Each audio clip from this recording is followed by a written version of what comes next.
Silipin pa lang ang babagsakan, nakalulula na. Paano kung tatalunin mo pa?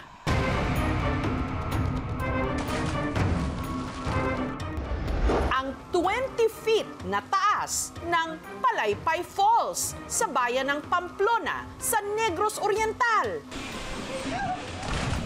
Pihado, manginginig ang iyong tuhod.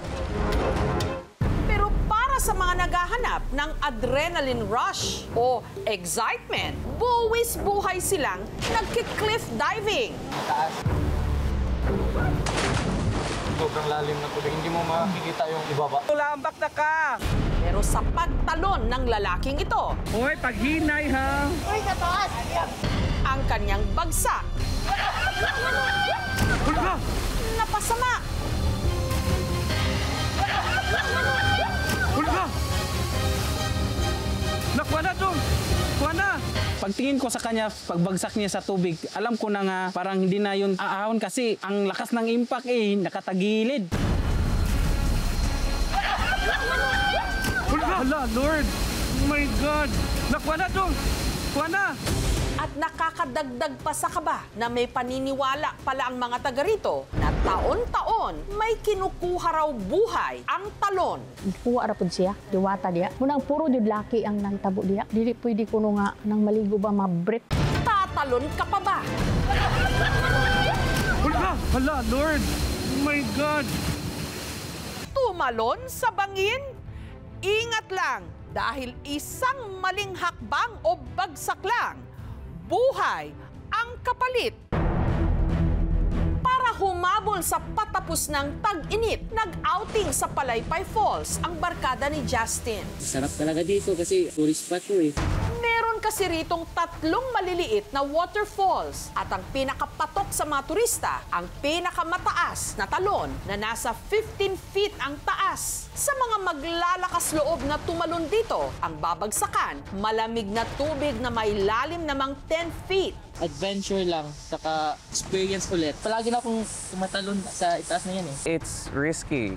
Pag hindi ka marunong sa landing mo, cliff jumping, it's not advisable for everybody. Pumunta sila sa 3rd layer ng falls. Tapos umakyat sila sa isang puno wherein doon sila tumalon. Unang sumabak si Justin. Sumunod naman ang kaibigan nilang si Gino. First time pa niyang umakyat doon sa sobrang taas. Sabi ko, Gino, tatalon ka dyan, Gino. Baka pagtalon mo, madidisgrasya ka dyan. Tulambak na ka!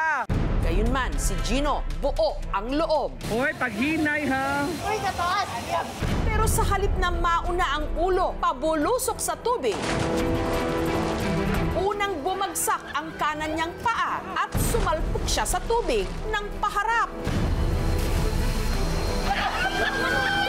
Hulga! Hala, Lord! Oh my God! Nakuha na to! Kuha na! Ang nakababahala rito, si Gino, ilang segundo matapos tumalon, hindi pa rin umaahon. Nawalan pala kasi ito ng malay. Kaya ang kanyang mga kasama, kabilang na si Abing, nagpanik na. Nakuha na to! Kuha na! Hala, Lord! Oh my God! Ang lakas ng impact nakatagilid. Lumukso ako dun sa tubig at tiningnan ko, hindi pumunta na siya dun sa ilalim Parang patay na siya dun sa lalim Wala nang malay. Mahirap kasi yung current ng tubig parang higupin ka. Hinawakan ko sa liit, sa ilong. At ayon sa mga nakausap nilang residente, sa mga nakalipas na taon, ang talon sa Diaraw talagang nangunguha. Caretaker ko sa una, sa Palaypay Falls, 4 years. Pag-ambat niya, nakuha ng iyang ulo sa batok. Wala naman siya mga paglutaw niya. Ang kitong usa, mautong niambat niya, gibikugan ko siya. Nalunod siya niya. Naliligo daw sila. May isang nalunod. Tapos nung hinila na ng kanyang kasama, hindi daw mahila kasi ang parang may umahawak na ilalim ng tubig. Meron daw diwata doon. Every year merong namamatay. Nagsimula ito sa paniniwala na ang bawat lugar, ang nag-aalaga nito ay mga engkanto. Gina-justify na itong mga diwata, gina-guard nila ang ating mga bodies of water para hindi masira. Pag inalay mo kasi ang buhay, mapapanatili yung kagandahan ng lugar. Kung hindi maipaliwanag ng siyensya, binibigyan natin ng kahulugan. At ang lagi raw nitong di umano kinukuha mga lalaki. Kuha ra pud siya, diwata diya. Munang puro jud laki ang nahitabo diya. Dili pwede kuno nga nang maligo ba mabrit. Wala jud bahay ding nahitabo, lagmitan laki. Hoy, paghinay ha! Hoy, kataas! Samantala, ilang segundo matapos tumalon si Gino sa Palaypay Falls, Nakuha na to! Kuha na! Hala, Lord! Oh my God!